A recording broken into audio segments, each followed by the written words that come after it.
Bokul Kotha, powered by Parle NutriCrunch. লম্বু যে কথাগুলো বলেছে সেগুলো সত্যি আনএক্সপেক্টেড। আমি বুঝতে পারছি তোমার খুব খারাপ লাগছে, কিন্তু এইভাবে গুম মেরে থাকলে কি করে হবে বলো? গোটা রাস্তা তুমি একটাও কথা বলোনি আমার সাথে। আমার কিছুই ভালো লাগছে না।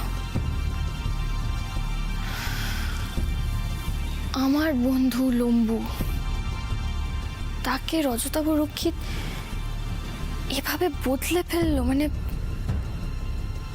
আমি ঠিক এটা মেনে নিতেই পারছি না। ওরা প্রত্যেকে আমার নিজের ভাইয়ের মতো। মানে আমি প্রচন্ড ভালোবাসি ওদের সবাইকে। সেখানে মানে কি করে বোঝাবো, ওরা আমার কাছে আলাদা কেউ নয়, আমার নিজের একটা অংশ ওরা। সেখানে আমার একটা হাত যদি কেউ এভাবে কেটে বাদ দিয়ে দেয়, তাহলে আমি তার যন্ত্রণাটা কি করে সহ্য করব বলো তো? বকুল, লম্বুর দুর্বলতার সুযোগ নিয়েছে ওরা। আমাদের তো কিছু করার ছিল না।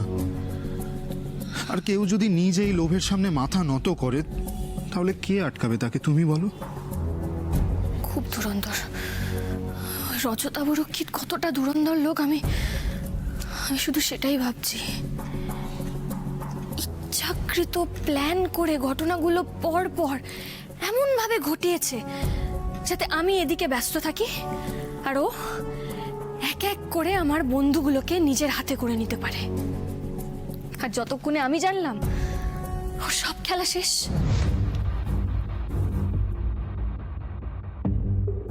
খুব কায়দা করে ও লম্বুকে ফাঁসিয়ে অরুণাবকে জেল থেকে ছাড়ালো। আমার তো মনে হয় তোমার উপর এই যে ঘুষ নেওয়ার অভিযোগ উঠেছে, এটা ওই রজতাভ রক্ষিতের কাজ নয় তো? হতেই পারে, হলে আমি খুব একটা আশ্চর্য হব না। ছাড়বো না ওই রজতাভ রক্ষিতকে, আমি ছাড়বো না।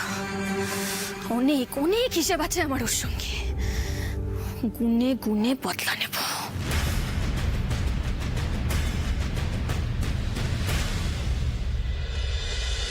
তোমরা এসে গেছো ছোট বৌদি?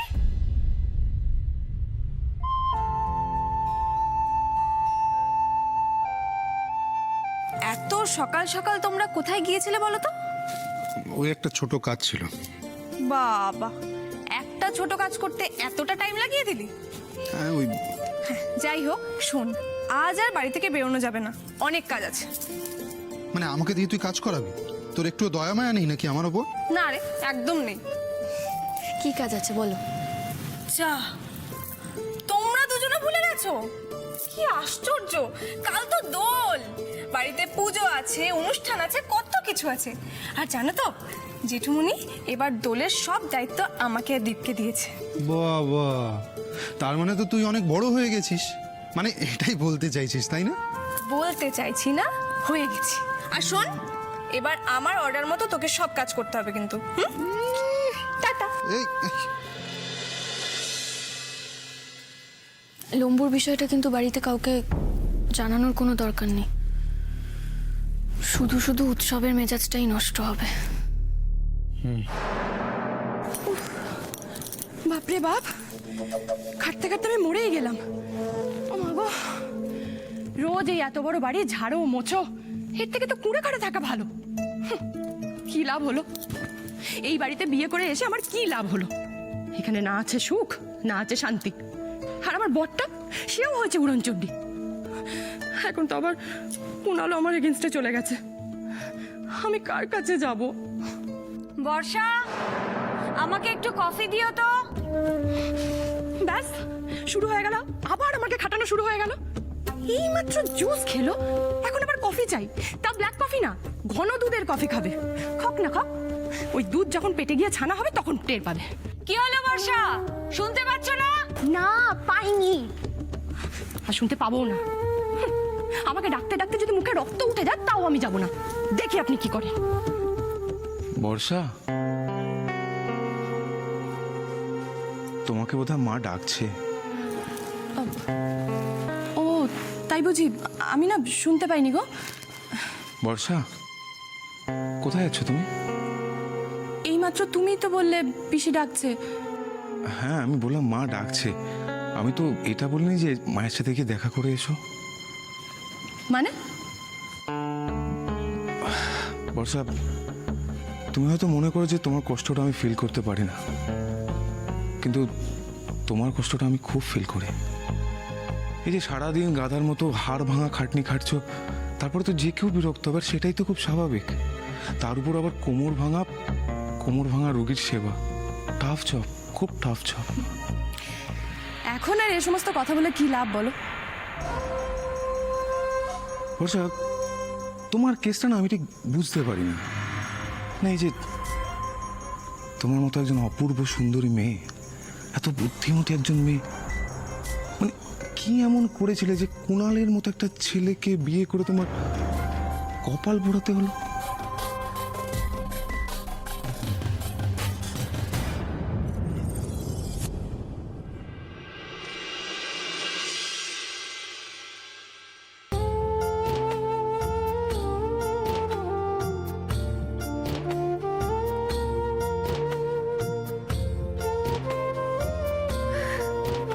আরে বাহ, দারুণ হচ্ছে তো।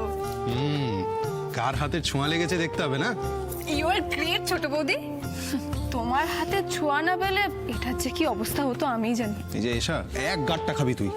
আচ্ছা বলছি যে রোশনিদিরা তো আজ রাতের ফ্লাইটে বাড়ি ফিরছে, তাই তো? সেরকমই কথা আছে, কিন্তু ফ্লাইট লেট হলে আমি জানি না। আরে কত আর লেট হবে, ম্যাক্সিমাম মাঝরাত। মোট কথা দি ভাইরা হোলিতে থাকছে। এসা একবার একটু শুনবে? ওই দেখো পতিদেব কলিং। যা যা যা, গিয়ে সেবা কর। এই শোন, সেবা আমি করবো না আজকে, সেবা না ছাই। আজ আমি সবাইকে খাটাবো, দেখ। তোরা রঙ্গোলি বানা, টাটা।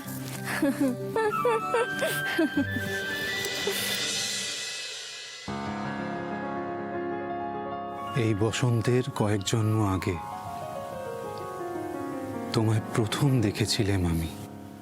হেঁটেছিলেম নিরুদ্দেশের পানে। সেই বসন্ত এখন ভীষণ দামি। বাতাসে বহিছে প্রেম, নয়নে লাগিল নেশা, কারাজে ডাকিল পিছে, বসন্ত এসে গেছে। মধুর অমৃত বাণী, বেলা গেল সহজেই, মরমে উঠিল বাজি, বসন্ত এসে গেছে। থাক তবু ভুবনের ধুলি মাখা চরণে, মাথা নত করে রব। বসন্ত এসে গেছে, বসন্ত এসে গেছে।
দক্ষিণা পবনে দোলে, বসন্ত এসে গেছে।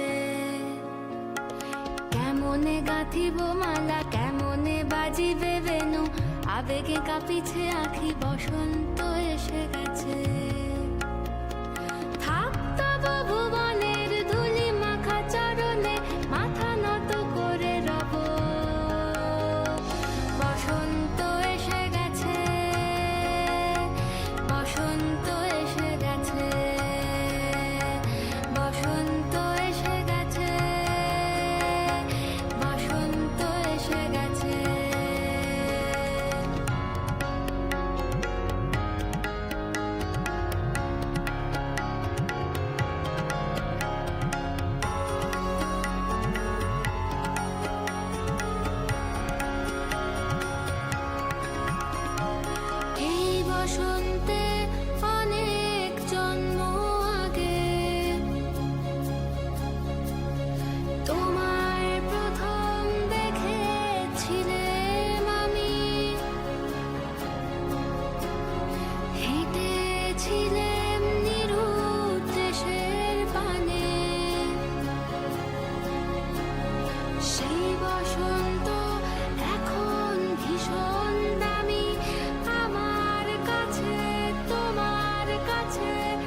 বসন্ত এসে গেছে, বসন্ত এসে গেছে, বসন্ত এসে গেছে, বসন্ত এসে গেছে, বসন্ত এসে গেছে। ও মা, কি সুন্দর হয়েছে! বাপ রে বাপ, তোরা তো দেখছি নিজেদের স্বপ্নে বিভোর হয়ে আছিস। কখন থেকে ডাকছি বলতো? গলা ব্যথা হয়ে গেল আমার ডাকতে ডাকতে। অমনি বাজে কথা, ঘাড়ের ওপর দাঁড়িয়ে ডাকবি আর আমি নাকি শুনতে পাবো না। বিশ্বাস হচ্ছে না? তুই জিজ্ঞেস কর সোনা বৌদি আর দীপকে। আবা, এসা কেন ওদের পেছনে লাগছে বলো তো? বেচারা দুজনে ওই করছিল। ছেড়ে দাও, ছেড়ে দাও। ওফ সোনা বৌদি, রাঙ্গুনিটা কি সুন্দর হয়েছে, তাই না? এই ঋষি দাঁড়া, শোন না, বলছিলাম যে শুধু প্রেম করলেই হবে, বাকি কাজগুলো কে করবে? বাকি কাজ মানে কি? এত সুন্দর রঙ্গোলি বানালাম, আবার কাজ করবো? এই দাঁড়া, শুধু রঙ্গোলি বানালেই কাজ শেষ, আর প্ল্যান, বাকি প্ল্যানগুলো কে করবে? কে করবে? কে করবে প্ল্যানগুলো? কেন? আমরা সবাই মিলে করব। আমরা চলে এসেছি। ও মা, কি পারফেক্ট টাইমে এসেছো তোমরা। হ্যাঁ, কি ডাবুসে না। দিদি ভাই, আমরা একটু আগেই আলোচনা করছিলাম, জানিস তো, তোদের যদি ফ্লাইট লেট হয় তাহলে আস্তে আস্তে সেই মাঝরাত্রি। আরে বাবা, কালকে হোলি আর আজকে আমি দেরি করে ফিরবো, তা আবার হয় নাকি? আর তোদের সবার সঙ্গে রং খেলতে না পারলে চলবে আমার? আমি তো একদম ঠিক করেই রেখেছিলাম যে প্লেন যদি লেট করে আমি নিজে ড্রাইভার হয়ে প্লেন চালিয়ে নিয়ে চলে আসবো। প্লেনের ড্রাইভার হয় না মাম্মাম, পাইলট হয়।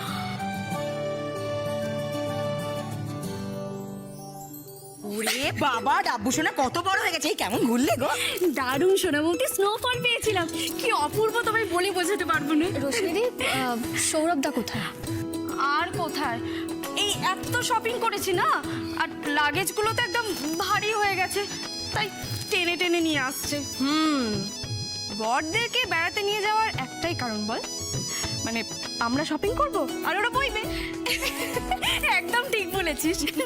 সেই বড়রা তো তোমাদের পার্সোনাল কুলি।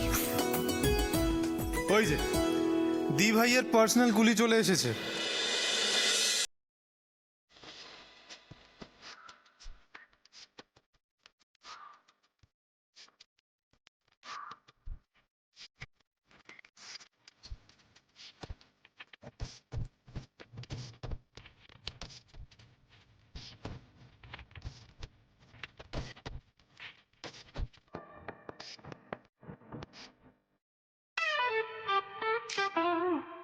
দূর বাবা, এখনই লো ভোল্টেজ হতে হলো। উফ, এই গরমের মধ্যে বাঁচা যায়? কবে থেকে কুণালকে বলছি যাও গিয়ে ইনভার্টারটা সারিয়ে নিয়ে এসো, তা না, আমার একটা কথা যদি কানে তোলে। আমি আমি না মাঝে মধ্যে বুঝতে পারি না, মানে একটা মানুষ কি করে এতটা অপদার্থ হতে পারে। রকি ঠিকই বলেছে, কুণালকে বিয়ে করা সত্যি আমার কপালটা পুড়েছে। উফ মাগো, এ কি কি করছো তুমি এটা? আরাম লাগছে। মজা করো না তো, ভালো লাগছে না আমার। বিশ্বাস করো, আমি তোমার সাথে মজা করছি না বর্ষা। ঘটা করে তুমি আমাকে হাওয়া করছো, এটা মজা না তো কি? কি করতে এসছো বলো? আমি বুঝতে পারছি তুমি আমার কথা বিশ্বাস করছো না। তুমি এখানে একা বসে রয়েছো দেখে আমি এলাম, আর গরমে কষ্ট পাচ্ছ দেখে হাওয়া করছিলাম। ঠিক আছে। কেন? কারণ তুমি ডিজার্ভ করো, তাই। তুমি তুমি সত্যি এটা মনে করো? মনে করি তো বর্ষা, অবশ্যই মনে করি। এই বাড়ির যে যে কাজগুলো তুমি করো সেগুলো কি তোমার করার কথা? হ্যাঁ, তোমার মতো মেয়ের। কেন করছো জানো? কেন করছো? কপাল, তোমার কপালের দোষে করছো। তোমার তোমার মতো মেয়ের এরকম জীবন কাম্য নয় তোমার মতো মেয়ের জন্য। তুমি যে কাজগুলো করছো সেই কাজগুলো করবার জন্য 10-12 জন কাজের লোক থাকবে। তোমার তোমার গরম লাগলে তোমাকে হাওয়া করার লোক থাকবে, তোমার পা ব্যথা করলে তোমাকে পা টেপার লোক থাকবে, তোমার যা যা সেবা লাগবে সব পরিষেবা দেওয়ার লোক থাকবে। আমার কপাল যদি সত্যি এত ভালো হতো তাহলে তো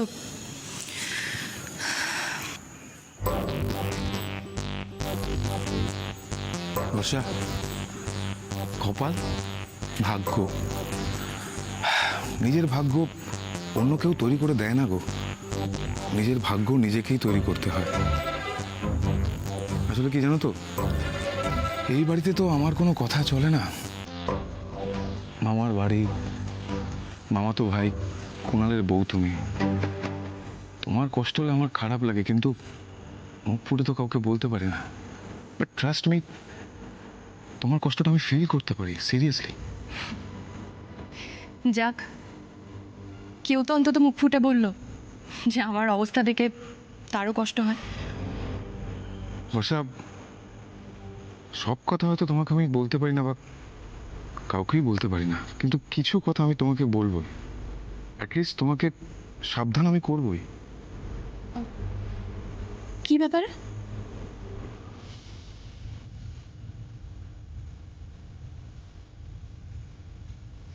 কুণালের ব্যাপারে।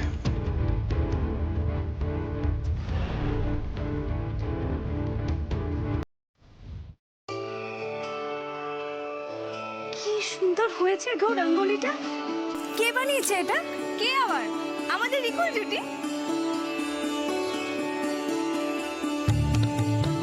হয়েছে, পরে অনেক কথা বলা যাবে।